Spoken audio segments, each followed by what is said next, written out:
What's up, Tube? Welcome back to Low Guido's Chop Shop, the second best Gel Blaster channel on the Tube. And today I have got for you a GM MWS M4 type platform GBBR. This is a GBBR. For those who aren't familiar with the term, that means it does not run on batteries, but it runs on gas. Here it is in the box. I popped down to Command Elite Hobbies and I purchased this. And when I say I purchased this, you know, I purchased this. This is a receipt. I don't know if you can see this, but I purchased this. So before I outlay a good amount of cash, hard-earned cash on this type of thing, I do want to make sure that I am going to be buying the best that is available on the market. And I think, you know, I went and I spoke with a few people who sell GBBRs, and at the point that I purchased this, there was a couple of places that were out of stock.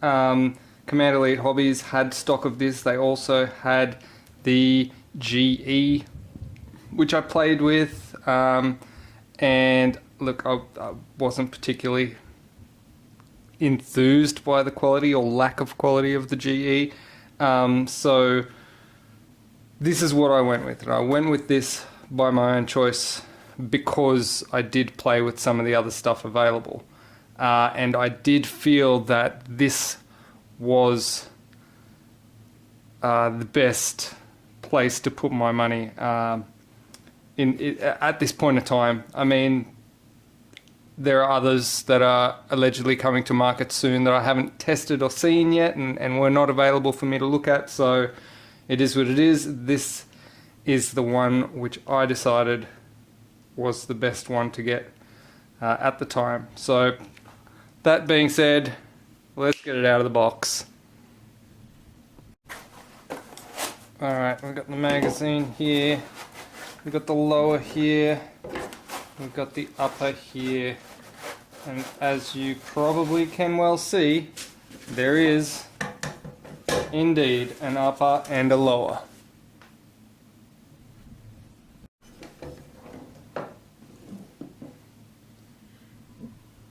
One of the big draw cards of getting a GBBR is the realism factor, and as you can see, it is a full split upper and lower, and it operates in the means that you would expect a real steel rifle to operate. It is as realistic as it gets. You have the, if I pop this rear pin here, you can see it does split. You have the bolt and the bolt carrier back here, which you can remove for maintenance. That slides back in there. You can see the bolt in there. Slap this one back together, pop that pin in, you pull back the charging handle and it pulls back the bolt like that. And as well, for what it's worth, if you do pull it back and sort of, you know, one thing I've noticed with GBBRs is you're not gentle with them. With a lot of my stuff, I'm always gentle with it, but you can't be gentle with the GBBR. If you ride the bolt forward like that, you'll find that the bolt does not snap all the way forward. You really have to really slap it and release it and let it slide forward. If you do ride it forward, and it kind of gets stuck halfway, guess what? There was a forward assist button. And it does its job. It forward assists. It is the feel, the weight, the Geisley rail, the handguard. It's everything about it is super nice, super realistic. You've got your safe, semi, and auto, and of course if the trigger isn't if it's not racked, you can't put it into safe, which is the same as the real steel. When putting the magazine in, again, you can't be gentle with it. You really gotta get it in there, and everything about this is very similar to a real steel. And the realism is why people get them. Let me zoom out a little. This is a really, really nice looking piece. I might just give you a quick close-up. Everything here is really nice quality. The aluminium, the engraving on the lower, on the receiver there, the bolt release, which is functional of course, and even all the markings on the stock. Everything super duper realistic. Very, very nice. And of course, flipping to the opposite side, you can see the engraving there. And if I pop the ejection port, there we can see the bolt. Very realistic. Let me just draw our attention to the magazine here, because the magazine in itself is probably integral to most of the operation of the blaster. So this magazine is not only where the gels are held, but it is also where the gas is held. So there is a valve on the back here where you fill your gas, and if I slide off this base plate here, I'll be able to push the magazine up, and you'll be able to see here, one of my favourite little things is it's actually got a thermometer on the back of it, which is handy if you're loading gas and you want to know how hot or cold your magazine is. It's actually got a thermometer on it, so it actually tells you the temperature of the mag after you've filled it and after you've used it. You can check the cool down temps, and you can tell what kind of gas you should be using. If your temperatures are too high, maybe go for a lower gas, etc, etc. This is the slot here where the gels load into. There is a number of different ways in which to load the gels. You can see here that I have locked down the follower, and you could just tip gels into that gap there and then push it back down in, and then load your base plate on there, and then that will push your gels up. One of the other ways that you can do this, you take off the base plate or slide it back to this point where this button can pop out here, and then you take a rod and push the follower back until it locks in the bottom there. You can see it locked in there, and then you can slide this top section open just enough that you can get a speed loader in there and fill that up like that. Then when you pop that back down, release, press that button there at the bottom, will release the follower. When you've got it full of gels, it's probably worthwhile just sort of holding your finger over the end here when you do release that, so that the tension doesn't shoot the gels out immediately everywhere. My personal go-to is probably a combo of the both of them. So I like to open the base plate, and then I just push the top of the mag out a little bit like this. It's worth noting that don't just pull the whole mag out like this, otherwise you're gonna, the spring's just gonna yeet itself out, the follower's gonna yeet itself out of the magazine, and you're gonna have a bad time trying to push it all back in and stuff like that. So basically, when you get up to here, I like to grab it with my finger there, push it down in, bring the mag up until I hear it click and lock, then I can push it back down again, and then I can feed in with the speed loader. Alright, so I've just got that little gap open there, and I'm just gonna squeeze in some gels.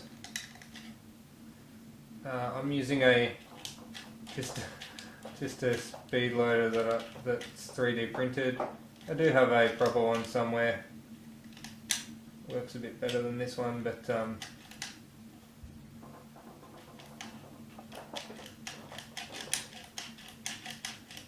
think you get the gist here. The idea is you keep squeezing them down till they don't squeeze down no more. There we go. Okay, and then now that that's in there, push it down, release the follower, and like I said, I hold my fingers over the top so that it doesn't yeet too many out of the end, and there they are, good to go. Now, I didn't count how many I got into that just then, so maybe that's worth a look. How many did I get in? I've been told that the mag can hold 26, so we'll see how many I managed to squeeze in just then with my kind of shonky speed loader.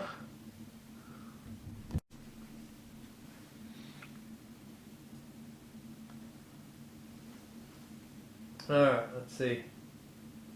1,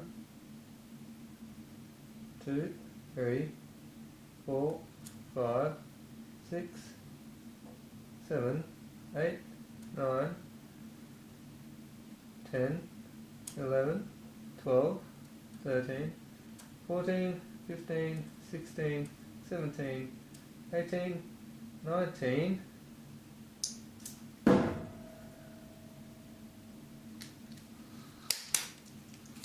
there appears to be a couple more in there.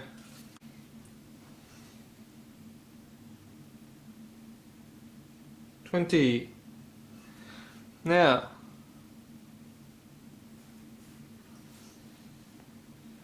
there's 2 more in there. I can see them, but it appears that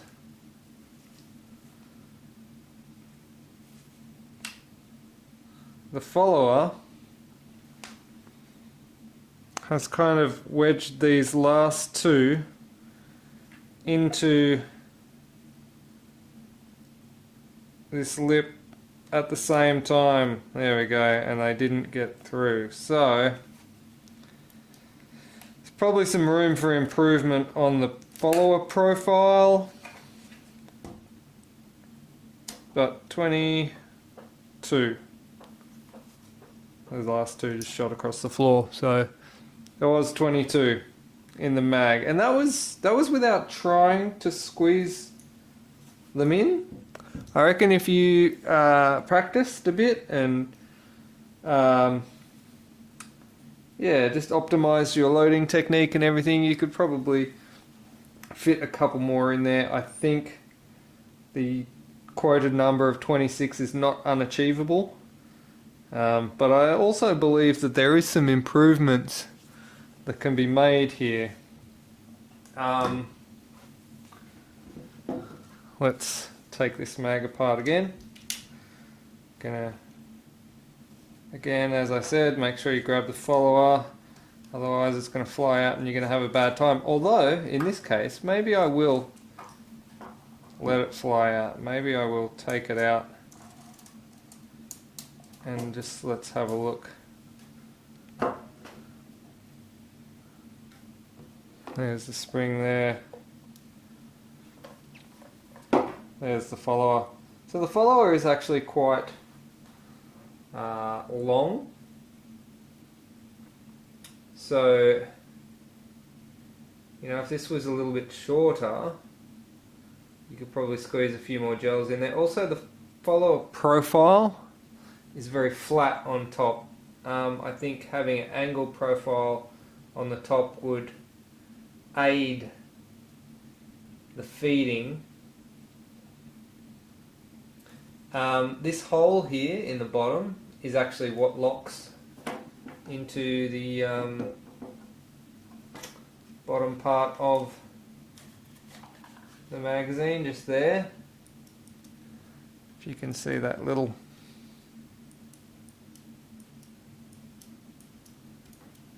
tab there, apologies if that's out of focus. That little tab there locks that down. So when that follower is locked down, that is where it sits. So that is the effective amount of magazine you have. If this follower was a little bit shorter, you could probably modify this. You could probably shorten this a bit. I don't think it needs to be this long. You'd need to put a new hole in further up, maybe shorten it. Yeah, there's probably room for improvements here. This is worth looking at as well, this little spring here. What that actually does is that spring pushes against this linkage here. You can see that? Pushes that linkage. I've got this on camera, there we go. Pushes that linkage, which pushes this one down, which pushes that one up. And incidentally, it is that mechanism that is supposed to catch the... That's supposed to, when you're empty, assuming you didn't get two balls jammed in there, that is supposed to push the linkage up, and that pushes the bolt release up and the bolt catch up as a system. I'll show you that when we get into the blaster, and that in itself in theory should work. So that pushes that up when the follower is empty, assuming that you don't get a jam or anything. That'll push that up. That should grab that bolt. Now I say should because there's been varied luck on that one. My particular blaster does not lock back on empty. The bolt doesn't catch on empty. However, a friend of mine purchased the exact same blaster and his does. So I'm not quite sure why his does and mine doesn't. But I will look into all of that as we go. but that is the mechanism that's supposed to work. So, I mean, I can only imagine that potentially if you have a stronger spring here or a weaker spring on the bolt, that might assist that. And again, perhaps changing the follower slightly will assist as well. Alright, but that is the magazine. Obviously also you can see the gas port there. This whole thing here is the gas chamber, and that is where your gels ride in there. So a very interesting magazine, maybe not without its qualms.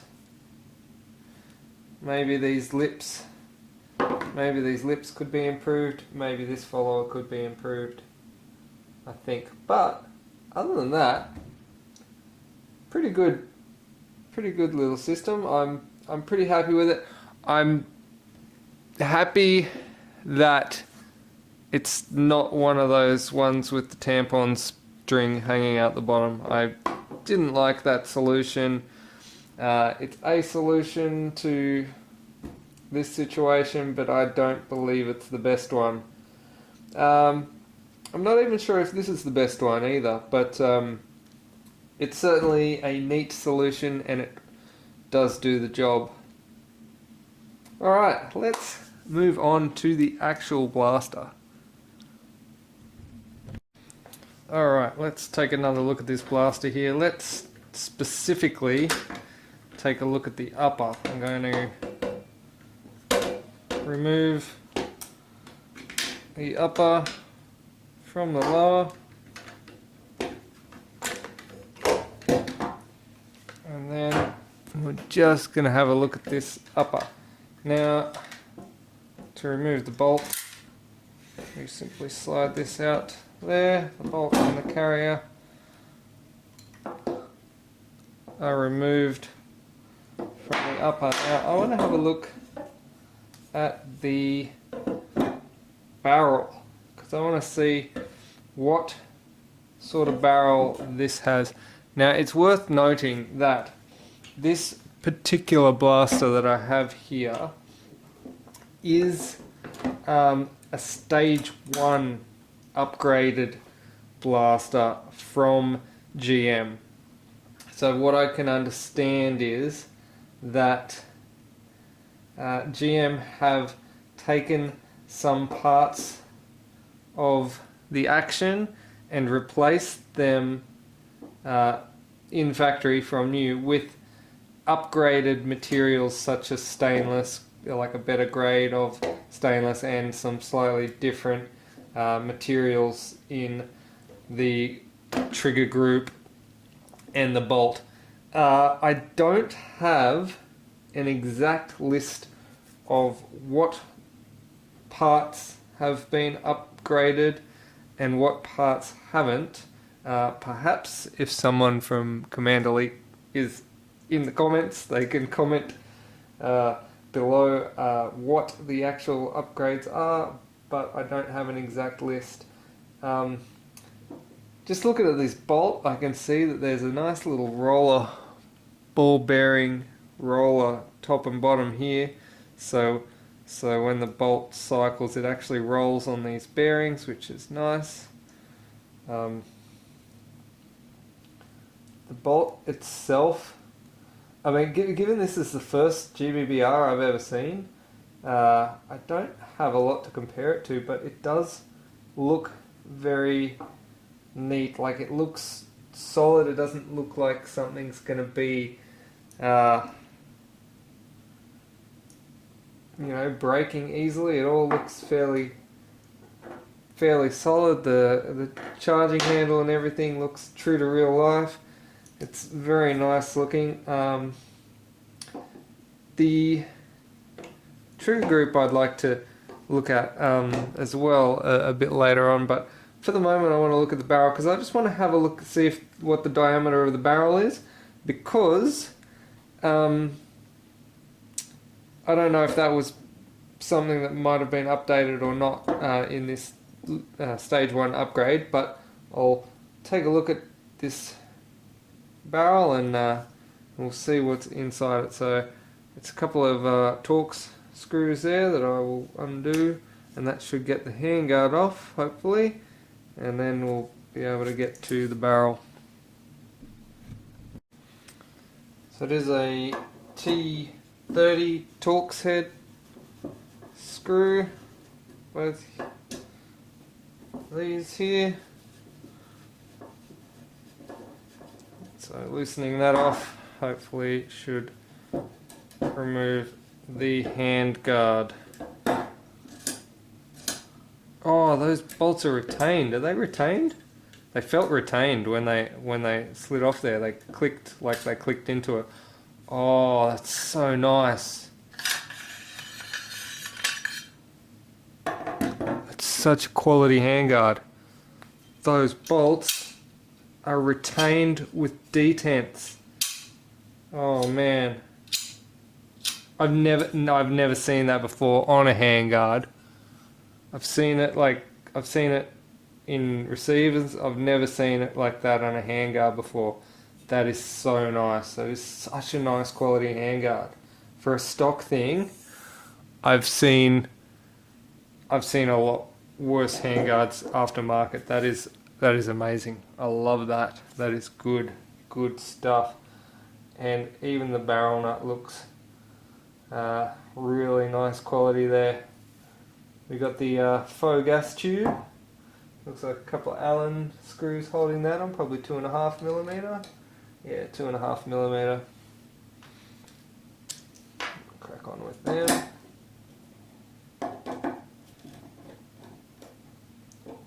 Just loosen them off. And I will no doubt have to remove the flash hider as well, which will be a 14mm reverse thread. And that was actually really easy to come off. I did it with my hand. I was expecting to need a tool there. Was not necessary though.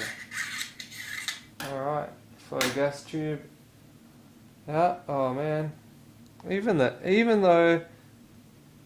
the barrel is hidden inside the handguard, it's still got stampings, little 556 NATO stampings on it and everything. Very cool. Alright, this barrel nut is a thing of beauty. It bothers me that I had to mar it up with a armourer's wrench off camera just to loosen it. It's so nice. Anyway, now hopefully with that off and everything else off, barrel should, yep, there we go. Barrel out. There's the upper. Barrel is out. Alright, cool. So, oh, and there's the inner. Alright, sweet. What I wanted to do is get my calipers out and give that bad boy a measure, because I'm interested to know what the measurement is.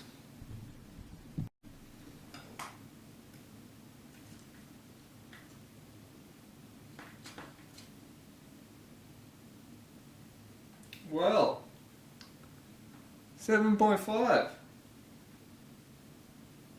7.5. 7.5. I'm shocked actually. I felt like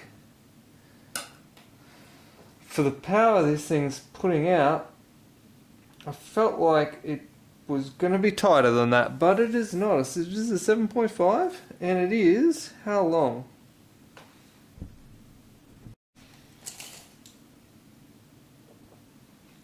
And it is 370 mils to the chamber. Nice. That is nice.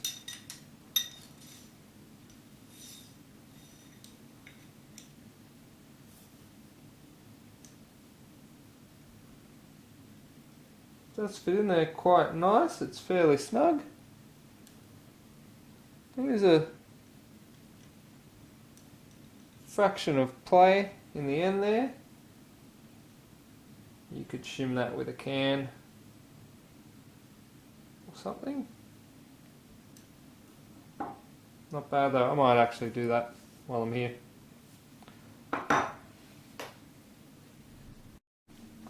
Okay, I've just cut up a piece of V-can because there is no other can, and now what I'm just going to do is I'm just going to gently feed that in around the barrel, and there we go. That's just going to keep that barrel nice and tight in there. It's not about so much that we think the barrel's going to like fall out or anything, but it's basically about consistency, accuracy and consistency. You'll never get an accurate blaster if the barrel can move inside, because if the barrel's doing this, then every shot there will be like reverberation, and the you know, the direction that the gel is going to spin will change based on the reverberation of the barrel. So you always want to try and get the barrel as rigid as possible. Any sort of thing that keeps your barrel straight and not moving is good for accuracy in my book. So that's just something I like to do, not just in this blaster, but just about every blaster. You have to, you know, get those barrels nice and tight so they don't reverberate. It's interesting to see this all laid out here and how it comes together. Here's the bolt, where the bolt comes into the back of the chamber there. Push your gel up into there. It's quite interesting. Now, the lower. This is quite interesting as well. This is going to be another piece I'm going to want to look at. For what it's worth, this is the bolt release and slash catch. You can see that mechanism moving there. That's the bolt catch. Let me zoom in on that. So when the bolt release goes that way, this little hook slides up, and let's assume that that's cocked. And here's your bolt riding into your buffer tube, and it gets back to I say about there, and then this bit hooks up like that, then it catches it and that locks back, and then when you hit the bolt release it moves that hook, and then this comes forward. Of course the buffer tube spring down in here is what makes all that magic happen. That's what the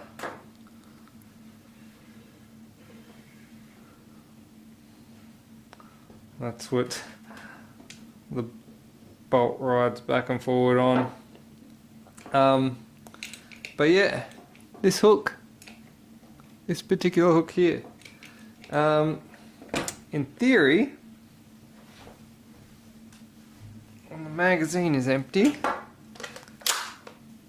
it should be pushing that hook up. That hook should be up. So this little that mechanism that I showed you earlier on in the mag. The spring's up the top, the follower's at the top, it's pushing that little linkage which is pushing this piece, so that should in turn be pushing this up. There it is, see? A little grey piece. That should be pushing that up, and that should stay up like that. See, now that it's up, it's up. Now that I've pushed it up, it stays up. And then that hook will grab the bolt. So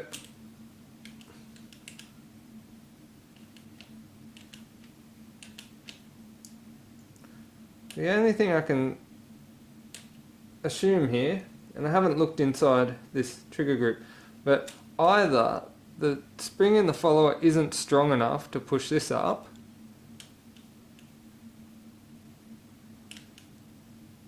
or, and I mean it's not uncommon for mag springs to be softened when they're used for gel, because gels are soft and get squished. If you're using a hard polymer, Bravo, I think they generally just use a harder spring. They can just go as hard a spring as you like, and then that spring would have no problems pushing this up. The other thing is perhaps, because there is actually, if I remove this magazine, there is actually a return spring that holds this down. So somewhere in this trigger group there is a return mechanism that makes sure that that bolt catch stays down for the most part of the time until such time as this lever is lifted and that catches. Now, whether this spring is too hard or that spring is too soft, I don't know. That's a good question. I'm not sure. I didn't engineer any of this, so I don't know what the recommended spring rate for that is. So I'm only going off of assumptions right now, especially considering I have not even looked in there. But maybe there's something that we can do in there to sort that out. Either way, I'm very interested to have a look in here.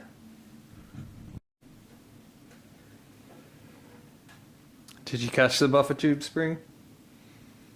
There it is. I don't know if it was in frame before in its entirety, but it's a big spring. I think some of the American compadres put some coins behind here to stiffen that up a little bit. A couple of quarters or something, I don't know, American currency. But yeah, that's something that can be done as well. Alright, I'm interested in seeing what is inside this. And I think at this point I might clear off this bench and just focus on the lower. At this point here, it's also worth noting the buffer tube, which is actually a buffer tube, does screw in and lock in with this castle nut, very real steel-esque. It's not just screwed on with a single screw through the center there, as you can see, because it is hollow, because the bolt has to ride in there. So yes, that is screwed on very much like the real deal. I guess I want to take a look at this trigger and hammer group. Hammer group, trigger group, it's all in here. And I don't know how to do this, so I guess I'm going to knock this pin out. Do I need to remove the magazine release first, or is that all? I don't know. I'm going to just wing it and see how we go. I'm just going to start undoing screws, I guess. There is a screw in here. I guess I'll start with that one and we'll see how we go.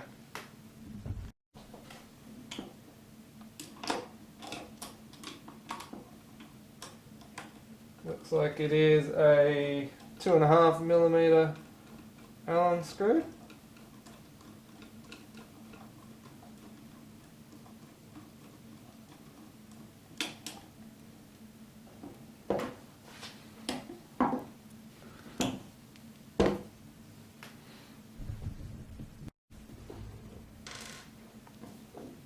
Set that one aside, and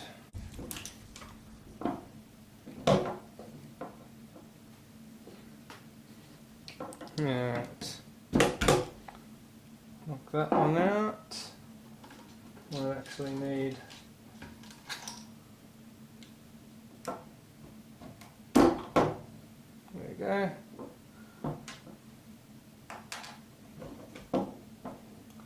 And it's come to my attention that the selector also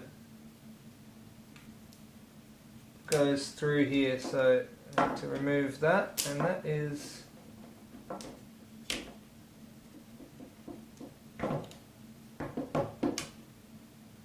this comes out like that.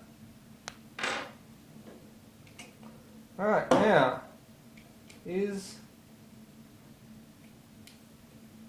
yeah, okay, so I will have to remove the mag release because the mag release is still holding that in.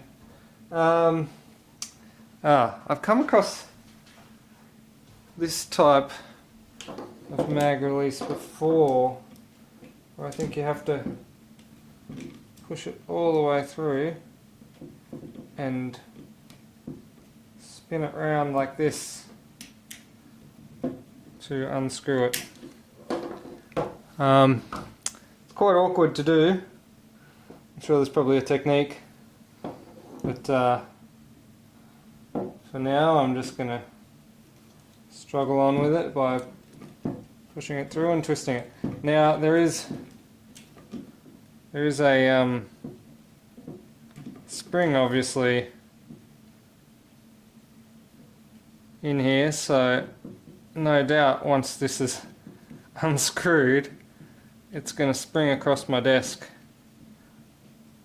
It's almost a given, right? Okay, let's try and not lose the release via yeet of spring. Alright, cool, got that. Now does this come out now? Oh, yay, there we go. Oh, seems to just slide out. Let me see. I got everything? It's worth noting I'm not an expert in GBBRs. GBBRs? This is my first one, so I'm doing something wrong, like leaving the rear pin in. It's because it's my first time. Whoa, there we go. There we go. That's interesting, isn't it? Completely empty lower receiver. And here is the trigger group / hammer group. Part of the reason I wanted to take this apart is because I wanted to investigate this mechanism here. Specifically this one, because this is the bolt catch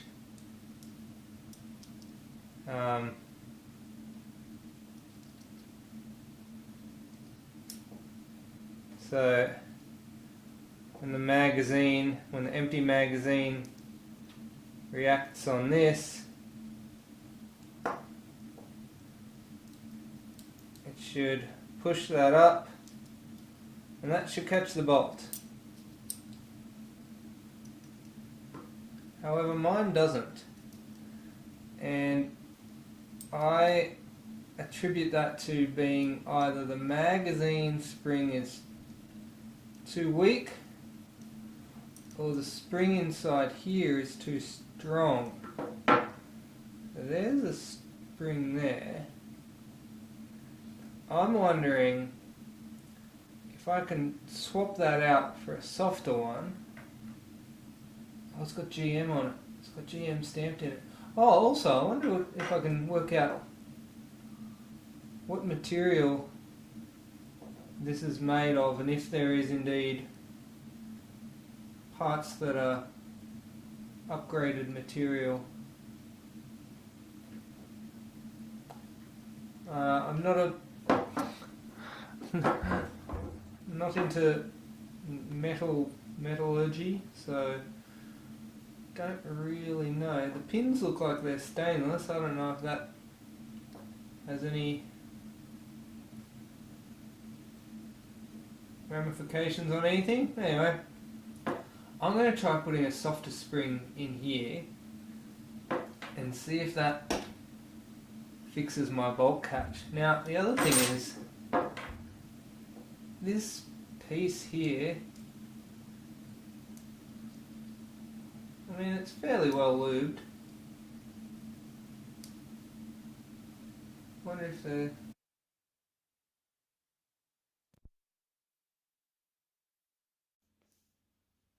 Okay, so I found myself a small spring that appears to be the same dimensions or similar dimensions to the original spring. Don't know if you can see that there. It's a little bit softer, very similar. I'm going to try putting that one in where the original one went and see if the softer spring on the bolt catch, see if that helps with my issue with the bolt not locking back. I try it out. Don't ask me where I got the spring from. I just found it in a bucket of springs that I have here. So it is what it is. So I'm going to try flicking it over here and popping it in this hole here. And hopefully, if it doesn't fall out everywhere, we can get that one in, and maybe that might help my issue. I figure it's either this spring or a stiffer magazine spring. Either way, put this back in. It seems like it's, just get this in, it's still holding it down, so it's still got enough tension there. Yeah, I think that, well, only one way to find out. We'll pop this back inside and see how it goes.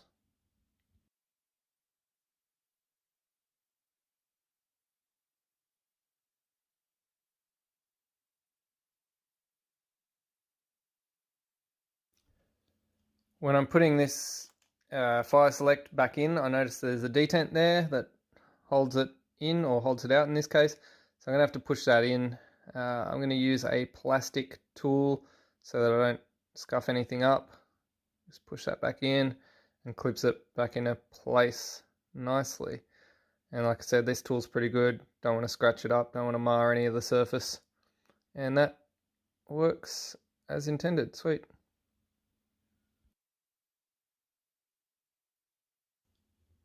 I just got to whack in one last screw in the back here, just down in here, and then I'll whack this one all back together.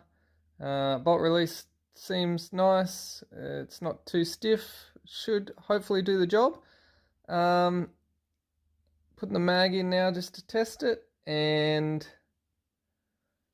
ooh, yeah, it's kind of, it's on the cusp. Yeah, it looks like it's working. All right, only one way to find out, and that's to put it back together. But so far, it looks like it's operating as intended. Hopefully, we'll whack this back together and we'll do some test fires on the chrono.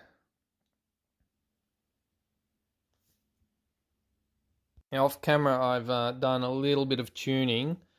I've trimmed a few coils off of the spring and just tweaked it a little bit and felt it to see, you know, just make sure we're in that sweet spot. I think I've got it in a spot now where I'm happy with it.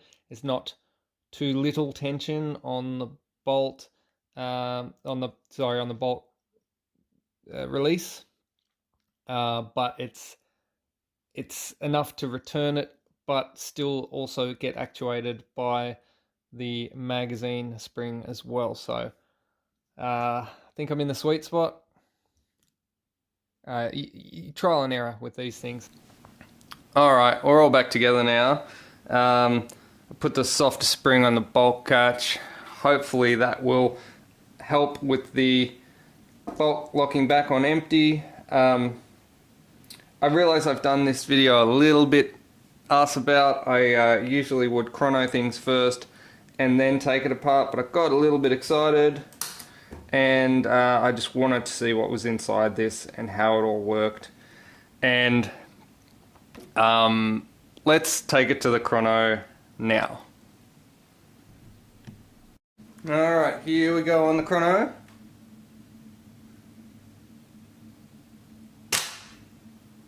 Ooh, spicy.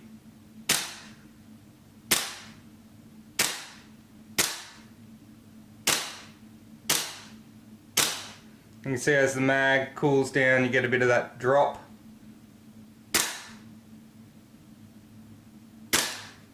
So if you do a few repetitive shots,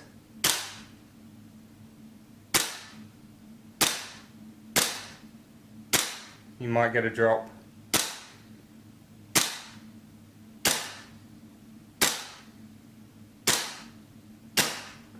Oh, oh, oh, oh, oh!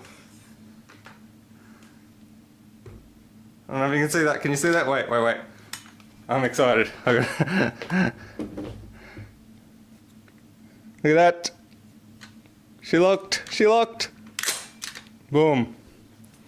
Locked on empty. And what do we got? We got an average of 333. Max of 384. Oh, can you see this? Oh, sorry. I might have bumped it out of focus there. Yeah, max of 384. Obviously, with the temperature, that first round when the mag's still a bit warm is going to be the highest pressure. Might pay to fire a couple of test rounds before you chrono in at the field, if you know what I'm saying. So get that temperature drop under control before you hit the chrono, because that first one's always going to be a bit high, and then as the temperature drops, it's going to come back in. So I'd say that we were averaging about 350 realistically, temperature adjusted. Also, you can take a look at this temperature bar, the thermometer on the side of the magazine. You can see the magazine's at 18 degrees at the moment. You can see that square there. It's potentially even, it's just coming up from the 16 as the mag warms back up again. It dropped down quite cool. In fact, what I might do right now is just purge it, and you should see the temperature drop down from the gas coming out. So there's purge, and you see the temperature drops right down below 14. It's down to 14 and lower now. If you watch that square, you can see the 14. That's a cool little feature. I love that.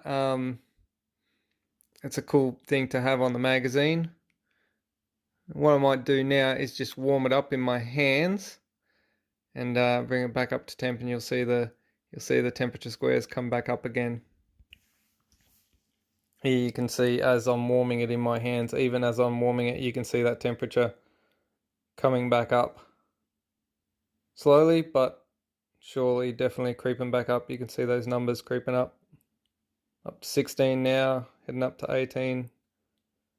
Yeah, you can see it changing in my hands. That's a cool feature. That's a cool feature. I like that. That's a cool thing. Cool feature to have. I like that you can just check the temperature of your mag, and then you can make decisions on your gas and that sort of thing based on the temperature that your mag is. All right, now that I've warmed this mag up a bit, I'm gonna reload a full mag. Alright, I've reloaded that mag. I'm going to do a full auto dump. Here we go.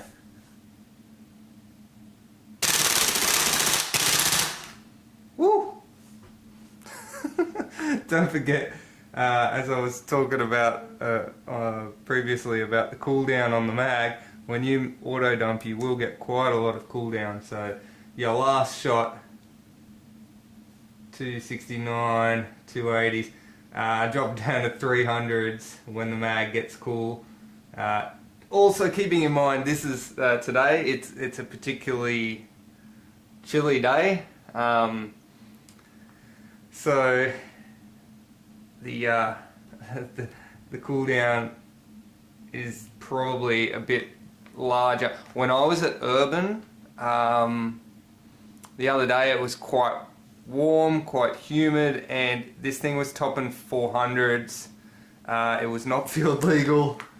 It was a bit too spicy. But even on full auto, we got a max of 379 and a min of 269. So just something to keep in mind with the gas mags. If you cycle them, they will cool down, and the colder they are, the less powerful they are. So it's worth noting. Also worth noting, we're empty again, and she locked back. Oh, I'm so happy.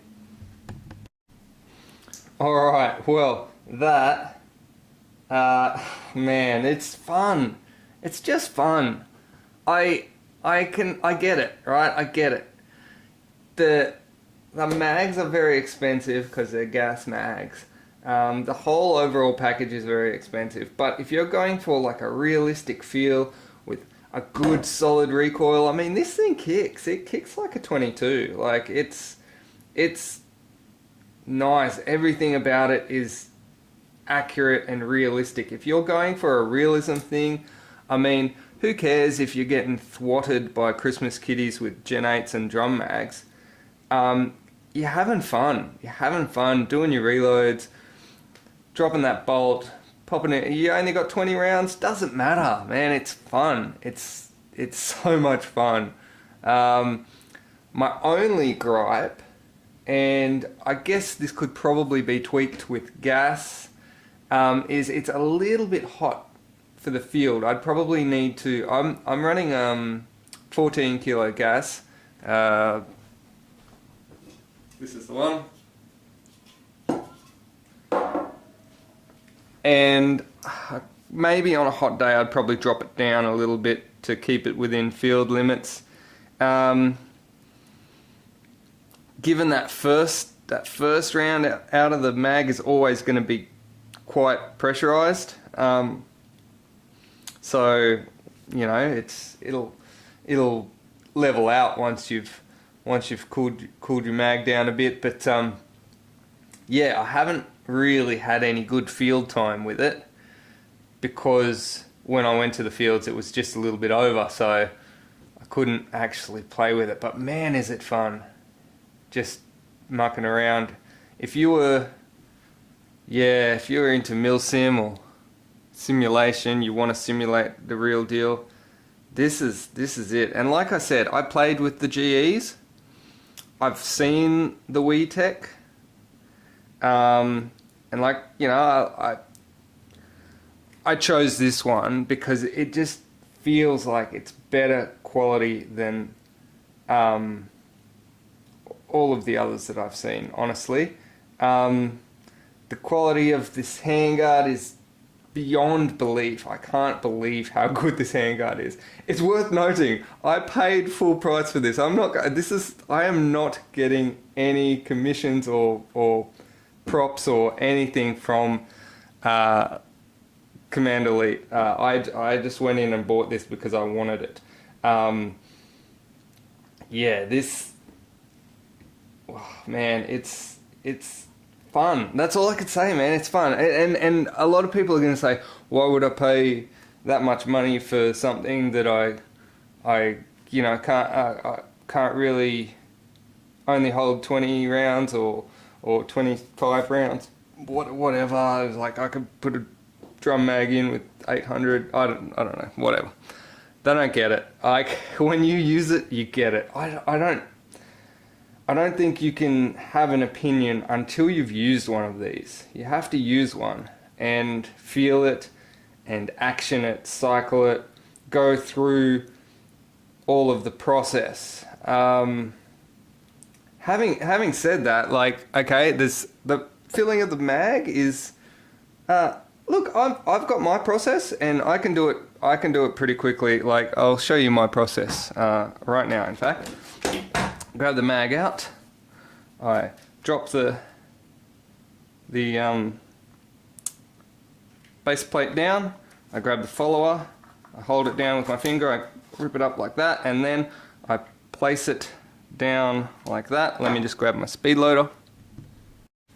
Okay, so I grab my speed loader, I get enough space there for the speed loader, and I click that button 20 odd times.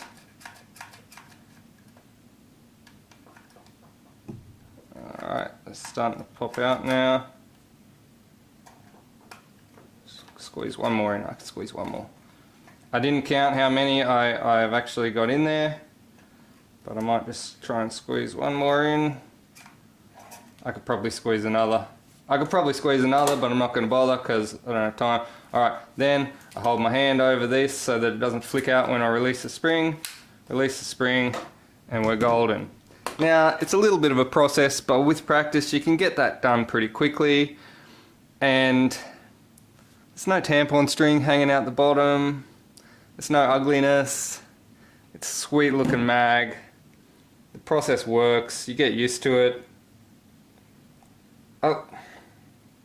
Like I said, I chose this one because I played with the others, and as much as I'd love to buy all of them and do a review on all of them and compare the things that are good and the things that are bad about each one, my only gripe that I had with this was that the bolt wasn't locking back, and I seem to have resolved that with the modification of the little spring behind the bolt release, and I have zero more gripes. Zero more gripes. This is just good fun. I would like to see at least some irons on it, I guess, or some optics of some sort, just to, you know, make it look a bit more operable. But this is how it comes. Doesn't come with irons or anything. But let's face it, you're probably going to whack some nice looking optics on it anyway. If you're going to spend this much on a blaster, you're going to spend some money on some optics as well. Yeah, let's look. I've just loaded the mag up. We want to see it firing. Let's see some of that action footage. I haven't showed you shots of it actually firing. Alright, I'm going to try and do this. This is going to be awkward from like sideways from behind a tripod, but I'm going to try and do this in a way that you can see it. If this makes any sense. Hang on. Alright.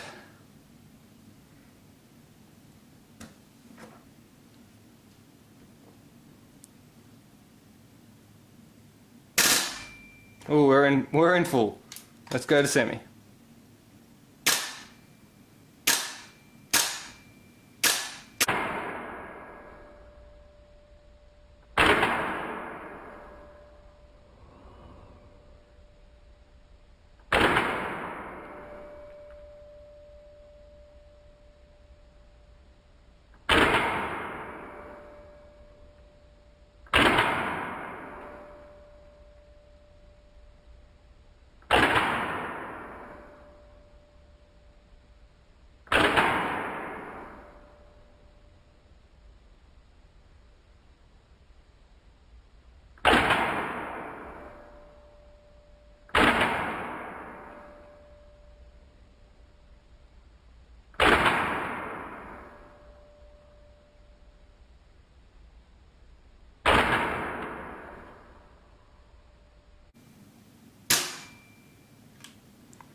There we go.